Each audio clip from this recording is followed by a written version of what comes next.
Hare Rama, Hare Rama, Rama Rama, Hare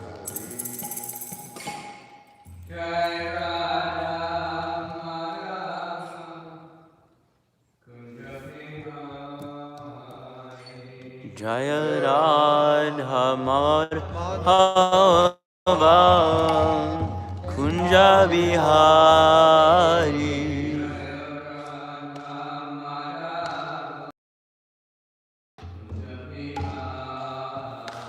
Jaya Radha Madhava Kunja Bihari.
Jaya Radha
I couldn't believe it when I heard that people slept through the class. You know, I thought it was so interesting. How could anybody? People thought they knew class was teaching.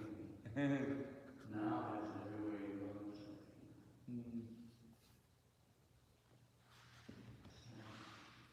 Prabhupada put great stress on it. Anything coming out of your life. You had a bunch of education. You always had education. You listen.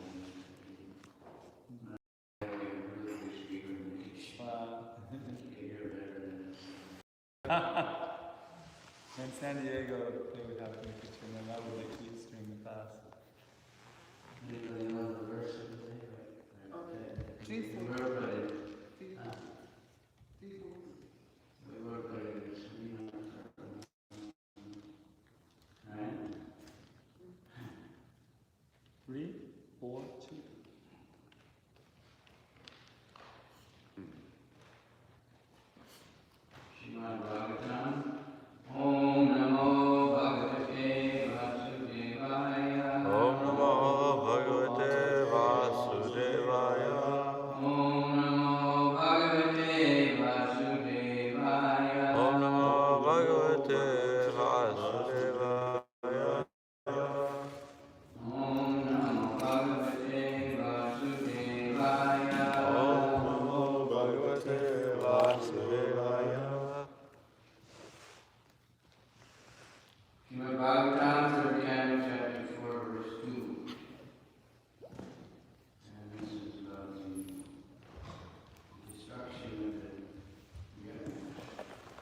Vishamīkrita cetasam. Nimlochatīva bhavāsi.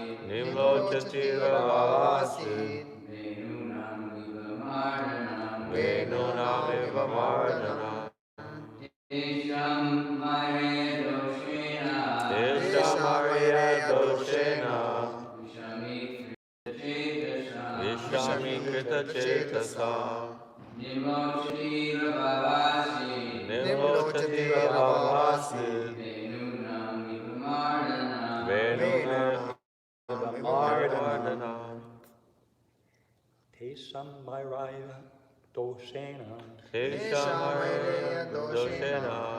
Vishamīkrita cetasam. Vishamīkrita cetasam. Nimlochatīva bhavāsi. Nimlochatīva bhavāsi.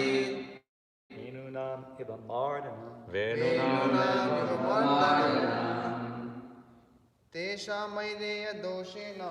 Teshamaireya doshena. Vishamīkrita cetasam. Vishamīkrita cetasam. Nimlochatīra bhavāsi. Nimlochatīra bhavāsi. Venunam iva mardanam. Venunamiva mardanam. Teshamaireya doshena. Teshamaireya doshena. Vishamīkrita cetasam. Vishamīkrita cetasam. Nimlochatīra bhavāsi. Nimlochatīra bhavāsi. Venunamiva mardanam. Venunamiva mardanam. Teshamaireya doshena. Teshamaireya doshena.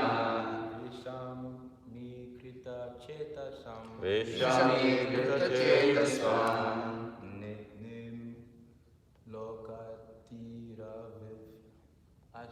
Nimlochatīra bhavāsi. Venunamiva mardanam. Venunamiva mardanam.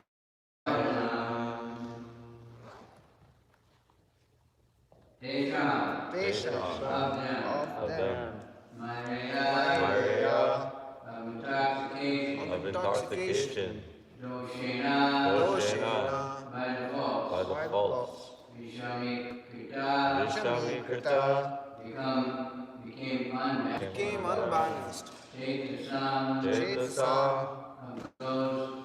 Of Those those of whom the minds. Nimlochati Nimlochati sets. Venunam Venunam the sun the sun. Asid Takes place. Venunam of the bamboos. Of the bamboos. Iva and Mardanam destruction. By the friction of the bamboo, destruction takes place. As so also at sunset, by the interactions of the faults of intoxication, and their minds became unbalanced and destruction took place.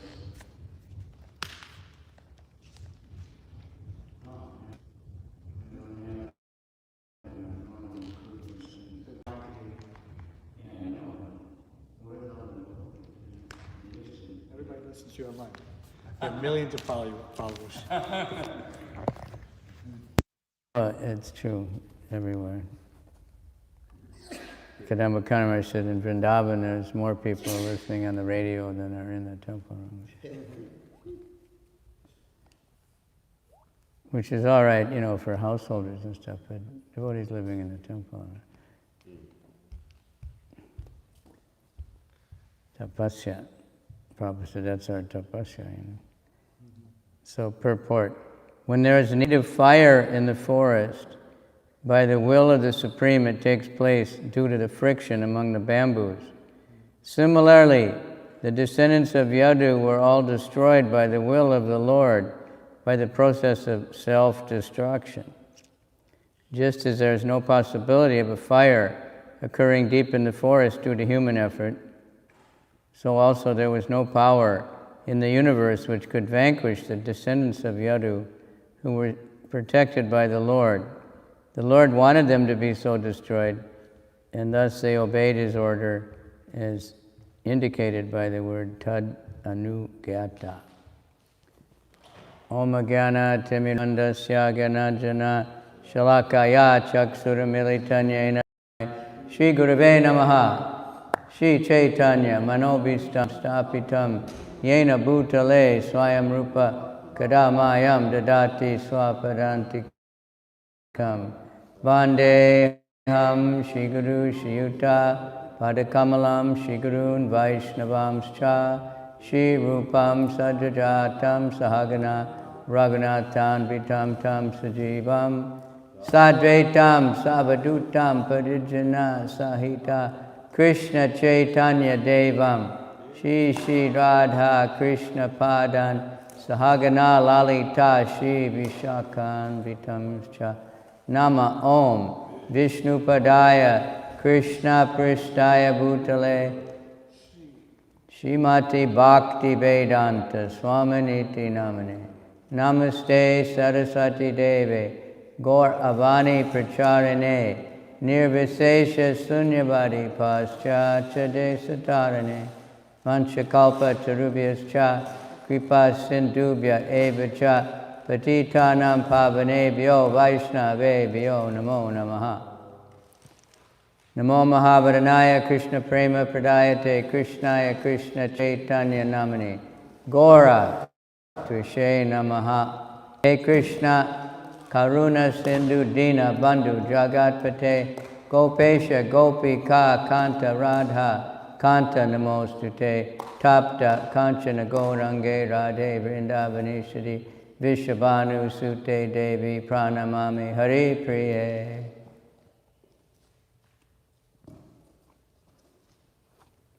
Samsara Daba Nalalita Loka, the material world is a forest fire. There's similar, Queen Kunti says that the dissensions among human beings is due to social intercourse. It's the same way that the fire can start by the wind, banging the trees together can make a spark, and if everything's really dry, it can start a fire. Nowadays, there are people deep in the forest starting fires also, because it's Kali Yuga. But this Yadu dynasty, a lot of them were demigods who'd come to, so they need to go back to their place. But Krishna was worried that they were so powerful, and since they were his family members, that after he was gone, people would worship them and honor them, and they'd get carried away with their power and misuse it.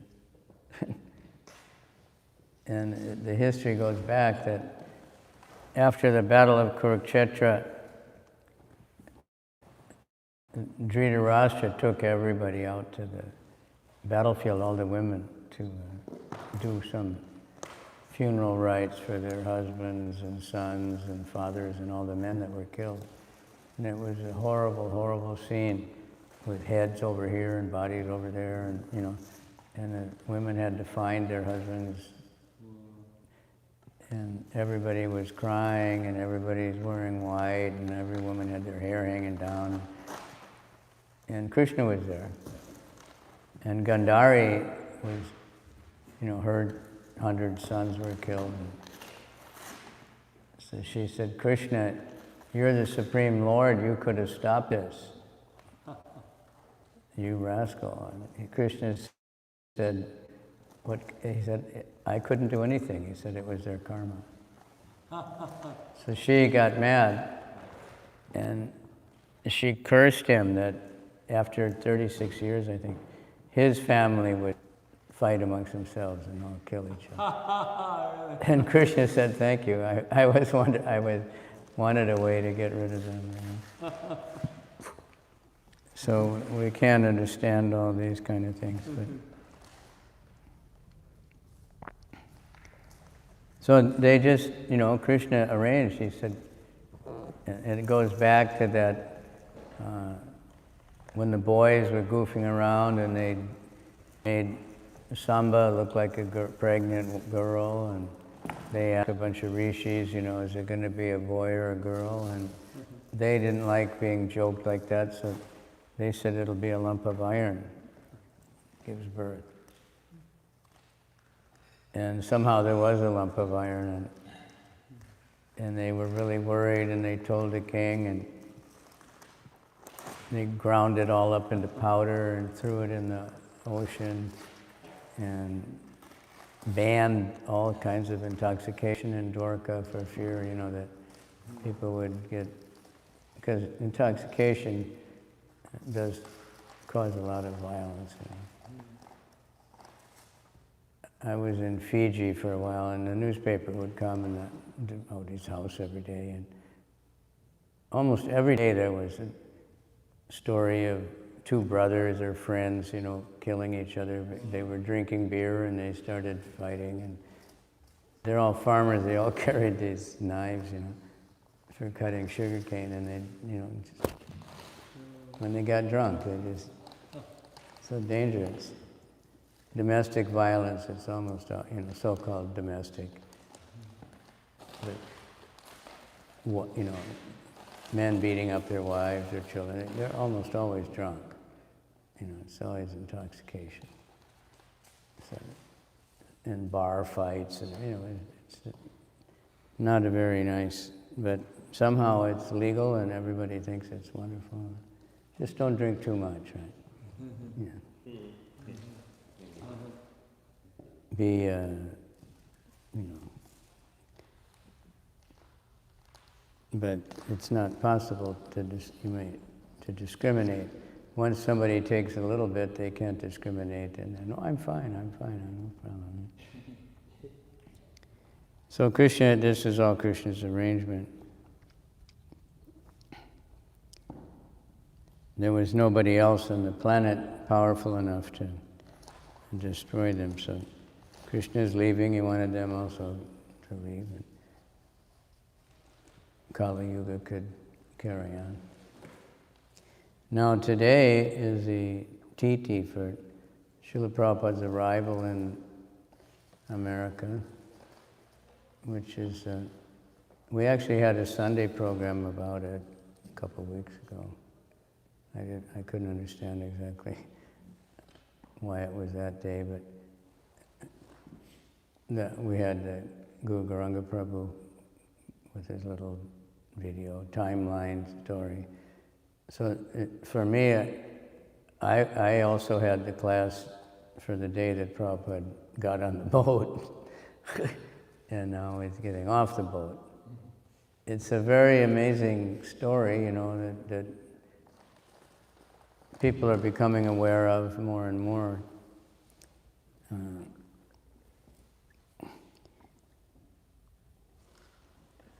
There was a list that somebody put out of people who were very successful starting at a very late age in life, and Prabhupada was on that list. Even this Ravi Shankar, he was mentioning Prabhupada's glories, that he started this huge movement when he was 70 years old. And he didn't mention everything else about it, but so here's from the Lilamrita. On the 19th of September, the Jaladuta sailed into New York Harbor and docked at a Brooklyn pier at 17th Street. You should go there for Harinam or something. Srila Prabhupada saw the awesome Manhattan skyline and the Empire State Building and the millions of visitors and immigrants in the past. And like millions of immigrants in the past, the Statue of Liberty. I've never seen it, you know. Actually, we went for a walk and down there, and I was looking really far, and I thought, yeah, that's it, but I couldn't see. But they have a telescope, but I didn't have 25 cents to. You can see it from the trains that go across the east. Yeah, if you go the right way, you can see it. Prabhupada was dressed appropriately for a resident of Vrindavan.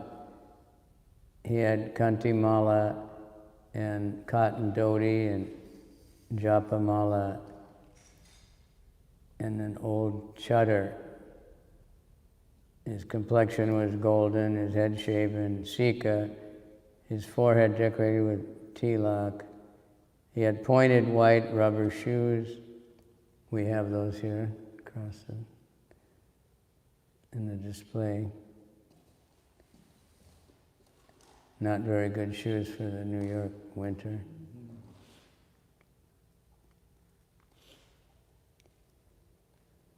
But who in New York had ever seen or dreamed of anyone looking like this? He was possibly the first Vaishnava sannyasi to arrive in New York with an uncompromised appearance. New Yorkers have an expertise in not giving much attention to any kind of strange new arrival. Everything goes, right? Prabhupada was on his own. He had his sponsor, Mr. Agarwal, somewhere in Pennsylvania. Surely someone would be here to greet him, although he had little idea of what to do as he walked on the ship, walked off the ship onto the pier. I did not know whether to turn left or right. He went through the dockside formalities and was met by a representative from Traveler's Aid, sent by the Agarwals in Pennsylvania, who offered to take him to the Scindia office in Manhattan to book his return passage to India, because he only had a 1-month visa. And this Agarwal, he said he had, his father's request, he had given a sponsor letter for other sadhus, but no one ever came. So, and Prabhupada just sent a letter like right before he was getting on the boat. So they were very surprised that he was actually coming and really didn't know what to do, how to deal with it. But at least he was Indian, he was happy to meet a sadhu, and so he arranged this. At the office, Prabhupada spoke with the ticket agent, Joseph Forrester, who was impressed by this unusual passenger's Vaishnava appearance, his light luggage, and his apparent poverty. And Prabhupada was not, he had nothing. The 40 rupees, I think Prabhupada's son told Radhanath Swami that Prabhupada left the rupees with him, but Prabhupada always said he had this 40 rupees. But he left something with his son also, because when he wrote back to him, he told him what medicine to send, and he said, you can use that money I left you. But it was very small money. Then 40 rupees would have been something like $7,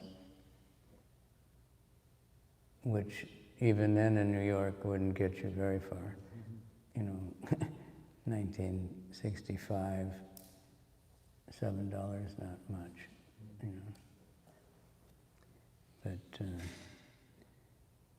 But he didn't have $7, he only had rupees.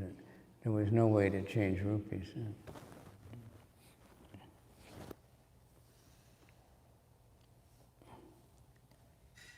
I guess by that point he had sold one set to the captain. So He sold a set in Boston, because that's where he entered America. So he had to pay some tax. So he sold a Bhagavatam set to the captain of the ship. Most of the Scindia passengers were businessmen or families. So Mr. Forrester had never seen a passenger wearing traditional Vaishnava dress. He found Prabhupada to be a pleasant gentleman who spoke of the nice accommodations and treatment he received of Borsti Jaladuta. She had given him her room. Oh, really? So that was a nice room, Prabhupada asked Mr.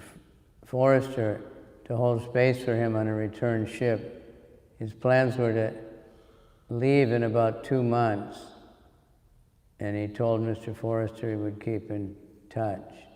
With only 40 rupee cash, which he called a few hours spending in New York, and an additional $20 he had collected from selling 3 volumes of the Bhagavatam to Captain Pandya, Prabhupada, with umbrella and suitcase in hand, and still escorted by the Traveler's Aid representative, set out for the Port Authority bus terminal to arrange his trip to Butler. Just think of it. For us, it's, not,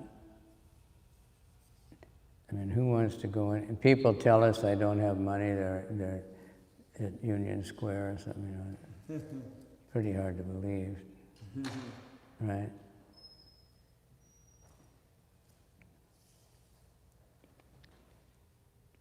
I guess some people do go like that. They just go out with only their train pass or something. Because they know if they have money, they're going to spend it. So he got on the bus, and it was late at night or something, And the Prabhupada had only that small trunk of just a few things, a few clothes. The books had already arrived at him. They might have been on the boat, so that was a separate arrangement. The bus came swinging out of the terminal into the daylight of Midtown Manhattan, riding along in the shadows of the skyscrapers so it was nighttime, Through asphalt streets, crowded, it was daytime, crowded with people, trucks, and automobiles, and heavy traffic bound toward the Lincoln Tunnel. The bus entered the tunnel and came out on the Jersey side of the Hudson River. Continuing down to the Jersey Turnpike past fields of huge oil tanks and sprawling refineries, those are all still there. The Manhattan skyline was on the left, while 3 lanes of traffic sped 60 miles an hour in each direction. Newark Airport came up close by on the right, with jets visible on the ground. Electric power lines spanning aloft between steel towers stretched into the horizon. So that's all fascinating for Prabhupada in one sense. Delhi's like that now, but it wasn't then. Indian cities, they weren't like that.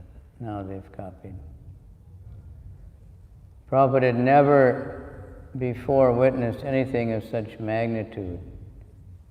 He was seeing that the American culture was based on passion for more and more sense gratification, and it was a scene of madness. For what important business were people rushing to and fro at breakneck speed? He could see their goals advertised on the billboards. He had many times traveled the road from Delhi to Vrindavan, but it did not have many advertisements. A traveler would see mostly the land, roadside streams, temples, homes, farmers in their fields. Most people went to and fro or traveled by ox cart or bicycle. And in Vrindavan, even the ordinary passerby greeted each other with the name of God, Jai Radhe, Hare Krishna. Now there were factories outside Delhi, but nothing like this. The cumulative effort did not pack nearly the materialistic punch of those fields. So anyway, that's, there's some idea. And there's a saying, and I keep trying to tell devotees, start small.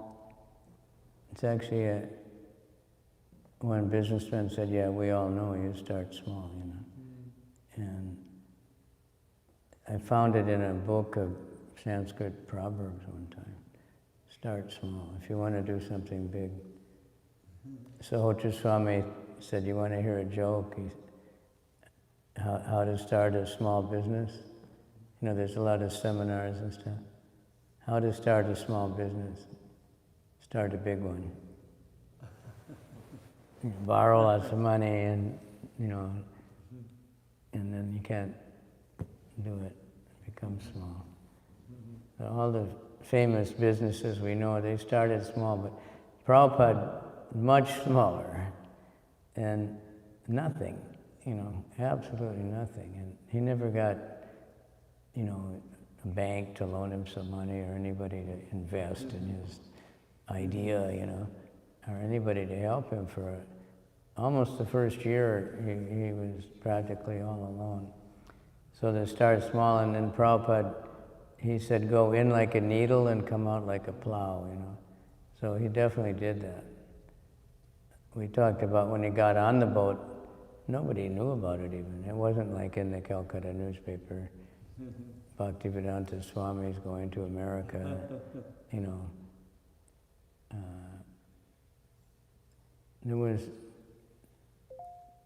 in the Lilamrita, people sometimes criticized, you know, they didn't get all information, you know, even though they talked to so many people. But later, Prabhupada's son said that he was there,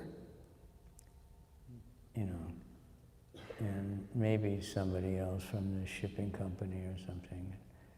But nobody knew about it, only the people on the ship, and they didn't really pay much attention, Indian workers, you know. And of course the captain they knew, but it wasn't like any kind of an event. And the arrival was even more, you know, nothing. These people knew, okay, here's somebody, and they were told to you know, to put him on the bus. That's all, you know. They liked him, you know, as an old man. Everybody likes old men, you know. But he got on the bus, and just so humble, not expecting anything. And he always maintained that, like even when Prabhupada was coming and hundreds of devotees were there to greet him and everybody's chanting Jai Prabhupada, he still had the same mood. He wasn't like all overwhelmed by he just thought, you know, there's Krishna's mercy. People want to serve him. So we know a lot about, you know, we've all heard these things before. How we got there.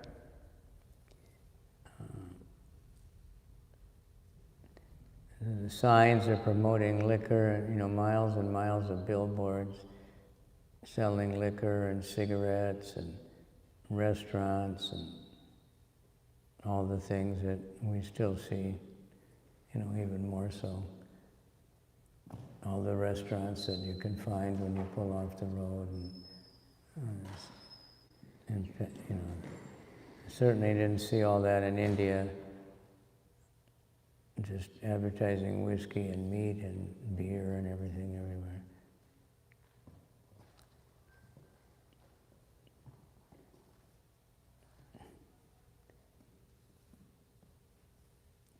So he felt compassion. And he'd written before, I think he wrote, before he arrived in Boston when he wrote those poems, right? The Markandeya Bhagavat. And then from Boston to New York, it was a short trip. And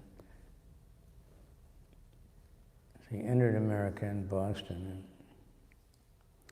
But I don't think he went anywhere. He just got off the boat for a little while. So finally, it's Pennsylvania countryside, and we see that's kind of nice, you know. So it was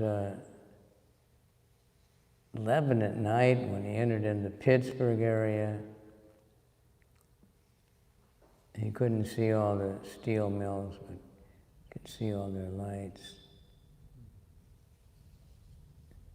So finally got past midnight, he arrived in the Pittsburgh Bus Terminal.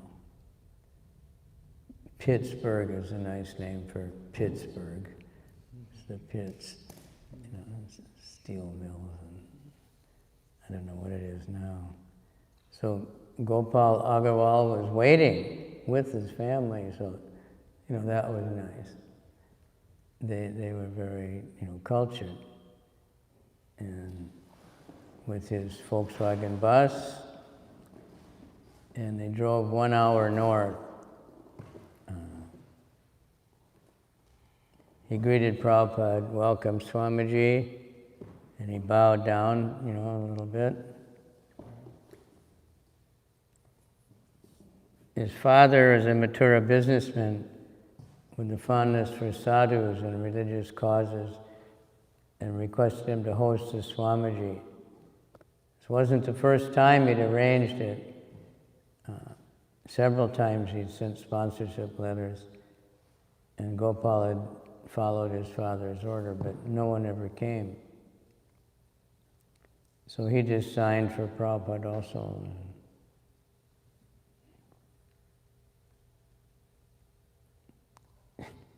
So when they got the letter, Sally opened it, and she said, husband, honey, this Swamiji is coming. Prabhupada had sent his picture so they would know him, and he said, there'll be no mistake, there won't be anyone else looking like him.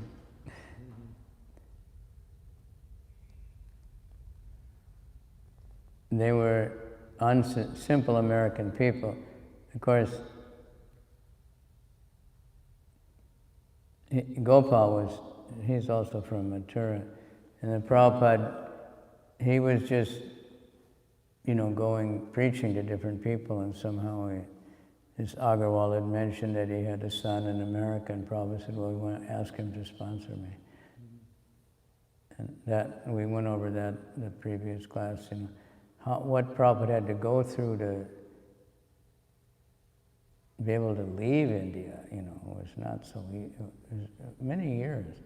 Besides all his preparation and trying to translate the books, but just to get the papers and the permits and all the things, the passport, and all the things he needed to travel, and then to get the transportation, a huge endeavor. When he was trying to approach that Sumati Maharaji, Prabhupada just sat outside her office for like 5 or 6 hours. And finally, she noticed and said to let him come in.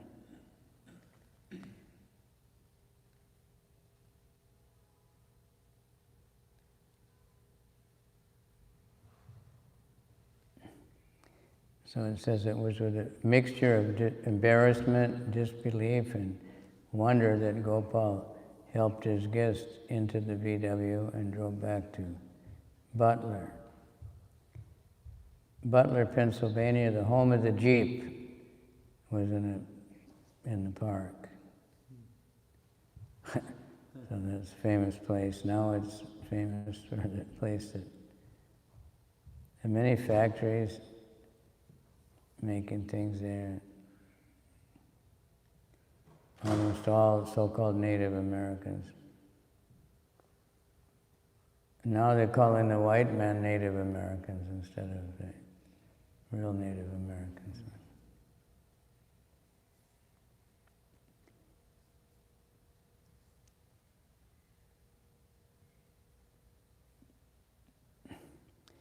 And right at that time, the Butler Eagle newspaper headline said, Red Chinese, fire on India. Prime Minister Shastri declares Chinese communist out to dominate the world. United Nations demands Pakistan and India ceasefire in 48 hours. At least they did, So he got there at 4 a.m. in the morning, and Prabhupada slept on the couch. It was a townhouse apartment, a very small place. And they had 2 young children. One was very young, like a baby practically.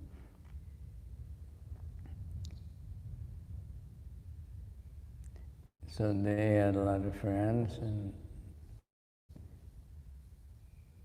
they had Prabhupada stay in the YMCA, and he could visit them during the day. And space wasn't the difficulty, it was him.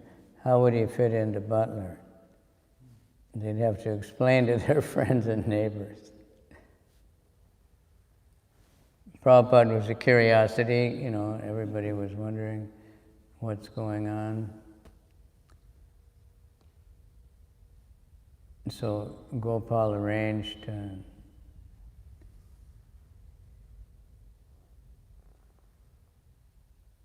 for the newspapers to announce something about Prabhupada.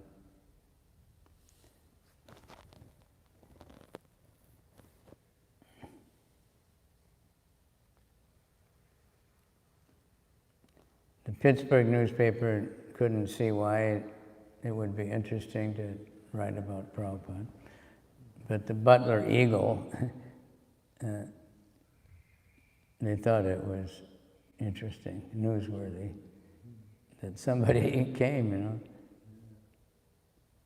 So they said, in fluent English, devotee of Hindu cult explains commission to visit the West. A photographer who had come to the Agarwal's apartment and had taken a picture of Srila Prabhupada standing in the living room holding an open volume of Srimad Bhagavatam. It said, Ambassador of Bhakti Yoga. That picture, I've seen it a few times. A slight brown man in faded orange drapes and wearing white bathing shoes stepped out of the compact car yesterday into the Butler YMCA to attend a meeting. He's A.C. Bhaktivedanta Swami, messenger from India to the people of the West. The article referred to Srimad Bhagavatam as biblical literature, and Prabhupada is a learned teacher. And Prabhupada said, my mission is to revive the people's God consciousness. God is the Father of all living beings in thousands of different forms. Human life is a stage of perfection and evolution. If we miss the message, back we go through the process again. He believes. Bhaktivedanta lives as a monk and permits no women to touch his food. On a 6-week ocean voyage, and at the Agarwal apartment, he prepares his meals in a brass pan with separate levels. So they described it.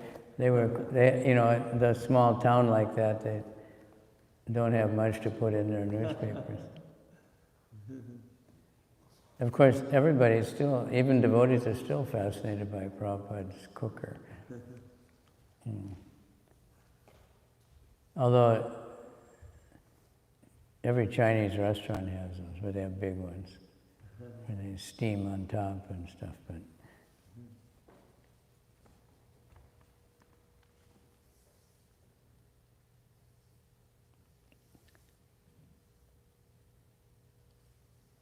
so they thought he came just to finance his books,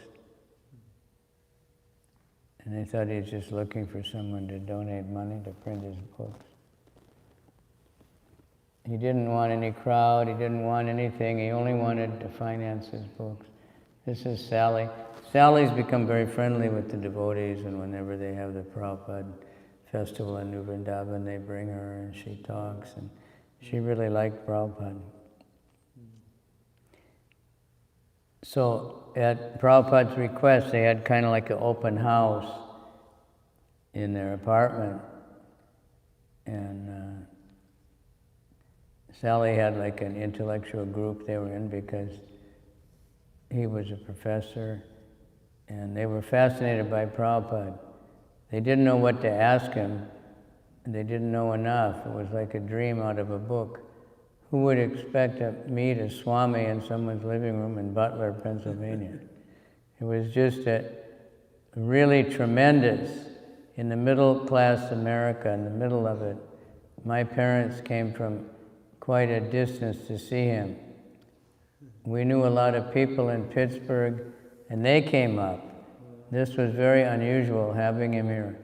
But his real interest shown in him was only as a curiosity. He had a typewriter, which is one of his few possessions, and an umbrella. That was one of the things that caused the sensation, that he always carried an umbrella.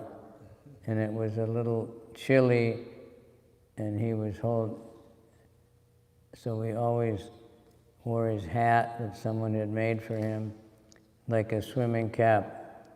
It was kind of a sensation, and he was so brilliant that when he saw someone twice, he knew who they were and remembered. He was a brilliant man. If he met them in our apartment and saw them in the car, he would remember their name and he would wave and say their name. He was a brilliant man. All the people liked him. They were amazed at how intelligent he was. The thing that got them was the way he remembered their name and his humorous way. He looked so serious all the time, but he was a very humorous person. He was forbidding in his looks, but he was very charming. He was the easiest guest I've ever had in my life, because when I couldn't spend time with him, he chanted, and I knew he was perfectly happy. When I couldn't talk to him, he chanted. He was so easy, though, because I knew he was never bored. I never felt any pressure or tension about having him. He was very easy, that when I had to take care of the children, he would just chant. It was so great. When I had to do things, he would just be happy chanting. He was a very good guest. When the people would come, they were always smoking cigarettes, and he would say, "Pay no attention, think nothing of it." That's what he said, think nothing of it, because he knew they were different. I didn't make in front of him. I knew I wasn't supposed to smoke in front of Gopal's father, so I sort of considered him the same, and it didn't make any problems. One guest asked Prabhupada, "What do you think of Jesus?"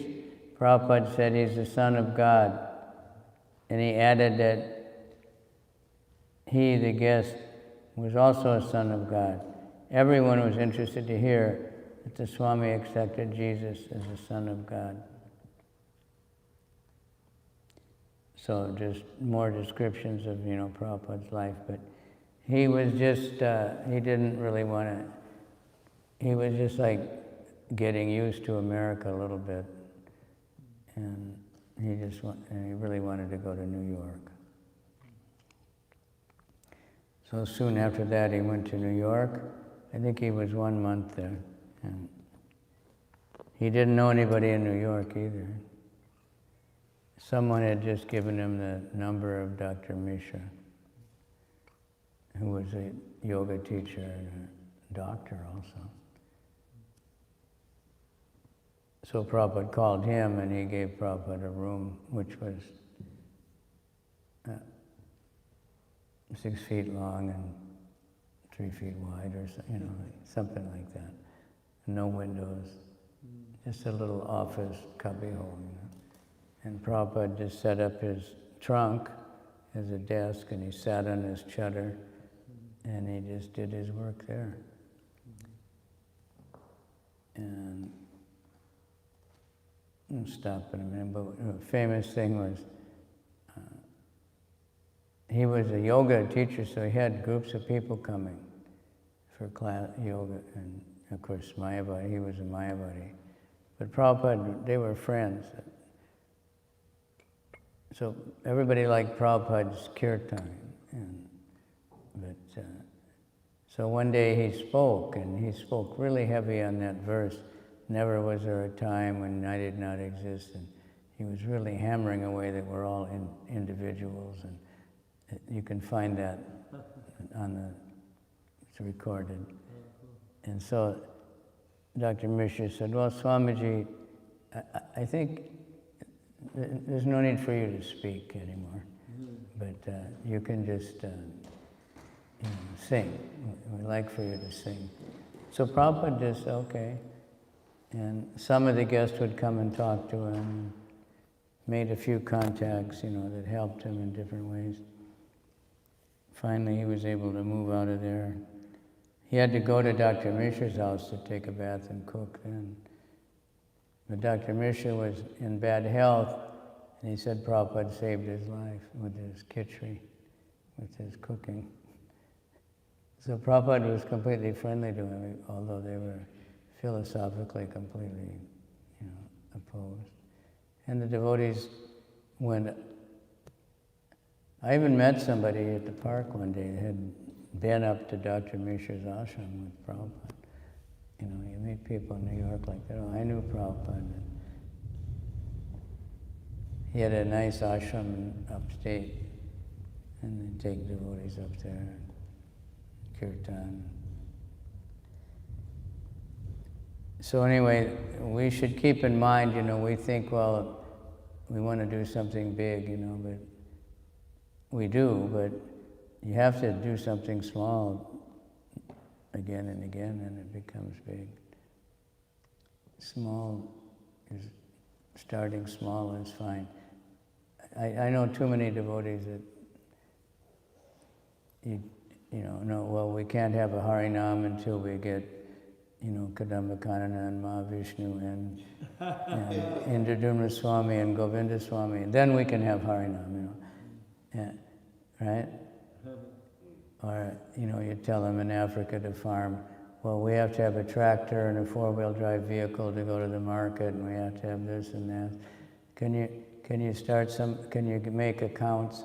No, first I need an office and 5 secretaries and all the, no, you have to just do whatever you can do. Because you can't start big, it'll always won't last.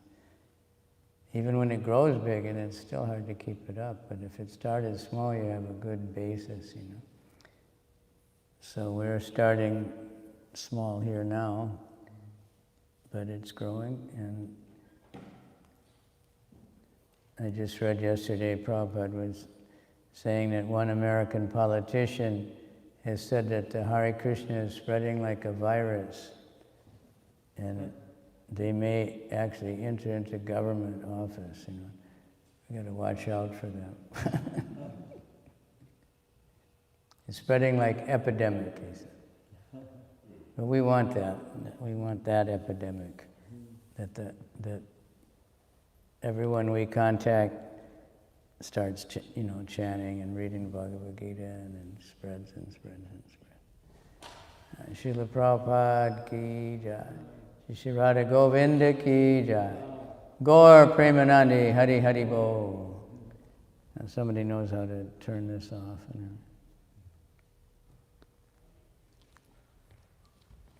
This